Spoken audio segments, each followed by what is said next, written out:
இறுதி நேரத்துல இப்ப விஜய் தனியா தான் தாவேக்கா வந்து போகுதுன்னு தெரிஞ்சிருச்சு. இறுதி நேரத்துல நேத்து தான் வந்து திமுக காங்கிரஸ் கூட்டணி பல இழுபறிகள், பல பேச்சுவார்த்தைக்கு அப்புறம் பேரங்களுக்கு அப்புறம் லாக் ஆயிட்டதா சொல்றாங்க. 30 மாதிரி மாதிரி சொல்றாங்க சார். அது உண்மையான நிலவரம் வந்து என்ன சார்? என்னெல்லாம் வந்து நடந்திருக்கு அந்த இல்லை, அதாவது முதல்ல உங்களுக்கு அவங்க 41 சீட்டு குறையக்கூடாது. 2016 நின்றது 41, அதாவது 2011 63, அதை 41 குறைச்சாங்க. அதுக்கப்புறம் 25ன்னு குறைச்சிட்டாங்க போன எலெக்ஷனில். அதாவது போன எலெக்ஷனுக்கு முன்னால் இதில் கர்நாடகா, மத்திய பிரதேஷ் போன்ற ஸ்டேட்டில் காங்கிரஸை உடைச்சி இது பண்ணாங்கங்கிறதுனால கொஞ்சம் விட்டு கொடுத்தாங்க. பட் இந்த முறை திருப்பி 41க்கு போனோம் அப்படிங்கிறது முதல் கோரிக்கை. பட் இதையெல்லாம் விட இதில் நம்ம எல்லாரும் என்ன பேசிகிட்டு இருக்கோம், மாணிக்கம் தாக்கூர் அவங்கள தான் அதுக்கப்புறம் பிரவீன் சக்கரவர்த்திங்கிறோம். ஆனால் இதனுடைய ஆரம்பம் ஷோடங்கர் அவர்கள் திருநெல்வேலியில் போட்ட ஓட்டு திருட்டுக்கு எதிரான பேரணியில் 117 சீட்டில் நம்ம போட்டி போடணும், பாதிக்கு பாதி அப்படின்னு பேசியதுலேருந்து தொடங்கியது. அது பெரிய அளவில் ட்ராக்ஷன் வரலன்னாலும் கிட்டத்தட்ட அது நடந்து இன்னைக்கு 4 மாதம் ஆச்சு. இந்த கடந்த 6 மாதங்களில் ஒரு முறை கூட ராகுல் காந்தியும் இவரும் ஃபோனில் கூட பேசல. ரெண்டாவது, திரு சோடங்கர் சந்திப்பாக இருக்கட்டும், அல்லது ராகுல் காந்தியை போய் சூப்பர் முதலமைச்சர் நம்ம மாப்பிள்ளை சார் போய் பார்த்ததா இருக்கட்டும், பிறகு ராசா போய் இங்கேருந்து கூடலூரில் போய் சந்தித்ததாக இருக்கட்டும், கனிமொழி சந்திப்பாக இருக்கட்டும், திருப்பி இப்போ வேணுகோபால் இவர் வீட்டுக்கு போனது, எதற்குமே ஃபோட்டோ வெளியில் வரல. ஸோ இது வருமா வராதா என்ற ஒரு பயம் இருந்து இவங்க அதுக்கு பேக்கப் பிளானாக கிட்டத்தட்ட இவங்களை ஒரு பக்கம் தேமுதிகவையும் இன்னொரு பக்கம் ஓபிஎஸ்ஸையும் இழுத்துருக்காங்க. ஆச்சா, பட் ஆனால் திமுகவை பொறுத்தவரை ஸ்டாலின் மிகப்பெரிய அவருக்கு அறிவுரை கூறும் அளவுக்கு ஸ்ட்ராட்டஜிஸ்ட்டை 4 ஸ்ட்ராட்டஜிஸ்ட் டீம் போட்டிருக்கார். பெண் நிறுவனம், ஐபேக்கு, இன்னும் அது இல்லாமல் வந்து சுனில் கனோலு, இன்னொருத்தர்னு 4 டீம் வச்சுருக்காங்க. ஸோ அவங்க எல்லாரும் கொடுத்த அட்வைஸ், இந்த இது பயங்கர வீக்காக இருக்கிறது, இதில் யாரையும் பிரிய விடக்கூடாது, இன்னும் சேர்க்கணும். ஸோ காங்கிரஸை விடக்கூடாது. எனக்கு வந்த தகவல், இவர் வந்துட்டு போன உடனே 25 சீட்லேருந்து ஆரம்பிப்போம், ராஜ்யசபா 1 தருவோம், அது இந்த முறை தர முடியாது அப்படின்ட்டாங்க. உடனே அங்கேருந்து லெட்ரு, ஆக்சுவலாக அவர் வந்தப்போ ஒரு லெட்ரு எடுத்துகிட்டு வர்றதுக்காக கேபி சிங் தேவ்னு சொல்லிட்டு சத்தீஸ்கர் முன்னாள் சீஃப் மினிஸ்டர் சோனியா கைப்பட 41 சீட்டு, 2 ராஜ்யசபா, வருகின்ற இது பஞ்சாயத்து தேர்தலில் 20% சீட்டுன்னு கொடுத்தாங்க. பட் அந்த இதில் எதுவுமே கமிட் பண்ணலன்னு சொல்லிட்டு திருப்பி சோடங்கர் போய் கனிமொழியை சந்திக்கிறாங்க, அதுலேயும் வரல. ஸோ அதுக்கு பிறகாக இவர் என்ன பண்ணி விட்டார், செல்வ பிறந்தகை அவங்க இன்டர்னல் டீமில் 28 சீட்டு ஒரு ராஜ்யசபானா ஒத்துக்கலான்னு டெல்லி சொல்லிடுச்சுன்னு பரப்பினார். ஆனால் எனக்கு டெல்லியிலேருந்து வந்த தகவல் 35க்கு கீழே குறையக்கூடாது அப்படின்னு. இப்போ கடைசி முயற்சியாக நேற்றுக்கு சிதம்பரம் பார்த்து அதில் சில டீலிங்கள் ஆகி ஏற்கனவே நம்ம சூப்பர் முதலமைச்சர் போனப்பவே அஸ்ஸாம் தேர்தலுக்கும் கேரளா தேர்தலுக்குமாக 5000 சி வரை திமுக பார்த்து கொள்ளும், இங்கே உங்களுக்கு 25 28 ஒத்துக்கங்கன்னு சொன்னது. இப்போ கடைசியாக வந்திருக்கிறது 30ன்னு போடுறாங்க. இதில் என்ன பார்த்தா நேற்றைக்கு காலையில் இந்தியன் எக்ஸ்பிரஸில் செல்வ பெருந்தகை 33 சீட்டுன்னு ஒரு செய்தியை லீக் பண்ணியிருந்தாங்க. 33 கொடுத்தால் ஒத்துக்குவோம். ஆனால் சிதம்பரம் போய் இன்றைக்கி 30 என்று சொன்னால், ஆனால் மாணிக்கம் தாக்கூரும் வரவேற்று இன்றைக்கி இது போட்டார். ஸோ 30 + 2 ராஜ்யசபா சீட்டுன்றாங்க. ஏன்னா நாளைக்கு ராஜ்யசபாவுக்கு லாஸ்ட், நாமினேஷனுக்கு லாஸ்ட். ஸோ இந்த முறையே, அதாவது அவங்க பாயிண்ட் என்னன்னா, எவ்ரி 2 வருஷத்துக்கு ஒரு தடவை 6 ராஜ்யசபா சீட்டு வரும். நாங்கள் எம்ஜிஆர் காலத்திலிருந்து எம்ஜிஆர் ஃபார்முலாங்கிறது என்னென்னா, சட்டமன்றத்தில் 3ல் 1 பங்கு சீட்டு காங்கிரஸுக்கு, நாடாளுமன்றத்தில் 3ல் 2 பங்கு அப்படின்னு கொடுத்து பழக்கம். அப்போ 71 சீட்டில் நின்னால் 50 சீட் 60 சீட் நின்னால் ஈஸியாக 1 இல்லை 2 ஜெயிக்க முடியும். இப்போ இதையும் குறைச்சிட்டு ராஜ்யசபாவும் கொடுக்கக்கூடாது, அதனால் வர எல்லா தேர்தலையும் கொடுக்கணும் அப்படின்னு இருக்காங்க. ஸோ இப்போ 26 28 2லேயும் கொடுக்குறேன்றாங்க.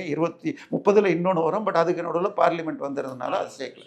ஸோ இப்போ வருகிற செய்தி 2 ராஜ்யசபா + 30 அல்லது 33, 30ன்னு பரப்புகிறாங்க, பட் 33ன்னு இருக்கலாம்னு நினைக்கிறேன். ஏன்னா நேற்றைக்கு எக்ஸ்பிரஸில் தெளிவாக 33 சீட்ஸ்னு போட்டு வந்துடுச்சு. இது 2 பக்கத்துக்கும் ஒரு ஃபேஸ் சேவிங்காக தெரியலாம். அவங்களும் வந்துட்டாங்க, இவங்களும் விட்டு கொடுத்தாங்க. பட் நான் சொல்கிறது, 1980 தேர்தலில் இதே மாதிரி எம்ஜிஆரை கலைச்சிட்டு நின்னப்ப யார் முதலமைச்சர்னே சொல்லாமல் 2 பேரும் சமம் அளவில் நின்றுட்டு 2 பேரும் தோற்றார்கள். திருப்பி 2011 மாடியில் வந்து கீழே ஃபஸ்ட் ஃப்ளோரில் ராஜாத்தி அம்மாவை வச்சு வச்சு சரி இவங்க தயாளு அம்மாவில் வந்து சிபிஐ என்கொயரி பண்ணிக்கிட்டு மாடியில் 63 சீட்டு வாங்கினாங்க. ஆனால் 2 பேரும் தோத்தாங்க. ஸோ எப்பெல்லாம் அலையன்ஸை முட்டி மோதிக்கொண்டு செய்கிறார்களோ அப்பொழுதெல்லாம் அலையன்ஸ் தோல்விக்கு வாய்ப்பாகிறது. அதாவது திமுககாரன் இருக்கிற இடத்துல காங்கிரஸ்காரன் குழி பறிப்பான், காங்கிரஸ்காரன் இருக்கிற இடத்துல திமுககாரன் குழி பறிப்பான், அப்படிங்கிறது நடக்கும். அதை தாண்டி விசிக இது வரைக்கும் பேசின பேச்சு, கம்யூனிஸ்ட் பேசிய பேச்சு, அரசு ஊழியர்களுக்கு பென்ஷன்லேருந்து ஒன்றுமே கொடுக்காதது, இது எல்லாமே கண்டிப்பாக தேர்தலில் ரிஃப்ளெக்ட் ஆகும். பட் அதாவது நீங்கள் இப்போ ஸ்டாலின் சார் செய்கிறத எளிதாக புரியணும்னு வச்சுக்கோங்க. ரேஷன் நீங்கள் போய் வாங்குவீங்களா, வீட்டில் யாராவது வாங்கிறாங்களா? பார்த்துருக்கீங்க, போயிருக்கீங்க. ரேஷனுக்கு போனால் நீங்கள் போகிறப்பவே ஒரு வயதான பெரியவர் யாராவது வருவார், ஒரு பையில் 10 கிலோ அரிசி வாங்குவார், தூக்கிட்டு நடப்பார், கொஞ்சம் கொட்டும், அந்த இடத்துல நூல் போட்டு கட்டுவார், இன்னொன்று போட்டால் இன்னொரு பக்கம் கொட்டும், அதுக்கு ஒரு நூல் கட்டுவார், அப்புறம் புடி அருந்து போச்சுன்னா தோளில் வச்சுட்டு நடந்து, அது மாதிரி ஒரு பக்கமாக கட்டப்பாகிறார். கூட்டணியில் சேர்க்காமல் ஒரு பக்கம் வன்னியர் ஓட்டுகளை பிரிப்பதற்கு பண்ருட்டி ராமச்சந்திரனை 88 வயசில் தனி கட்சிங்கிறார், முக்குளத்தூர் சைடில் இருந்து சசிகலாவை தனி கட்சின்னு தூண்டி விடுறது. இல்லை சார், அவர் ஏற்கனவே உள்ளதான் இருக்கார். பட் சசிகலா தனியாக கட்சி வச்சு 60 சீட்டு அவங்க இருக்கிற பகுதிகளில் நிற்பார் என்று தகவல்கள் வருகிறது.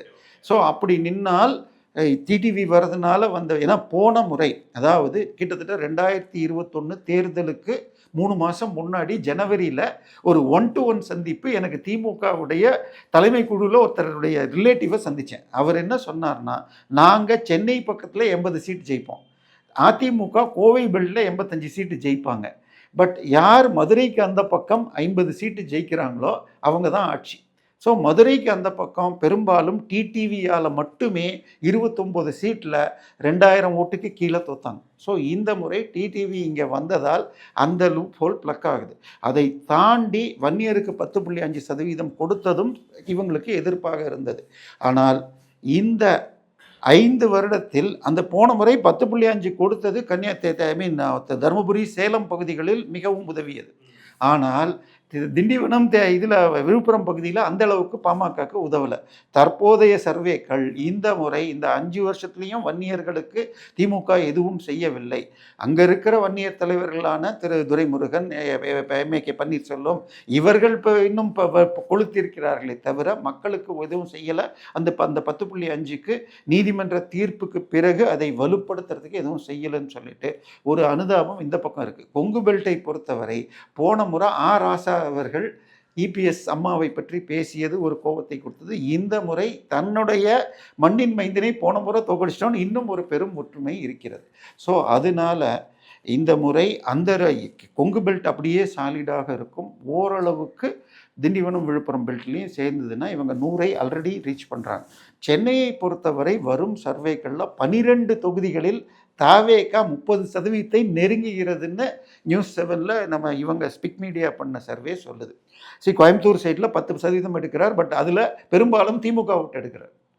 வேற இங்கே எடுக்கிறதுல 2 பேர்தையும் எடுக்கிறப்ப அதிமுகவால் ரீச் பண்ண முடியாமல் 3rd பிளேஸ்க்கே போகுது. ஸோ இப்போ சென்னை பகுதியில் தாவேகாவுடைய பாதிப்பு திமுகவுக்கு வந்தால் தொங்கு சட்டசபை வரலாம்.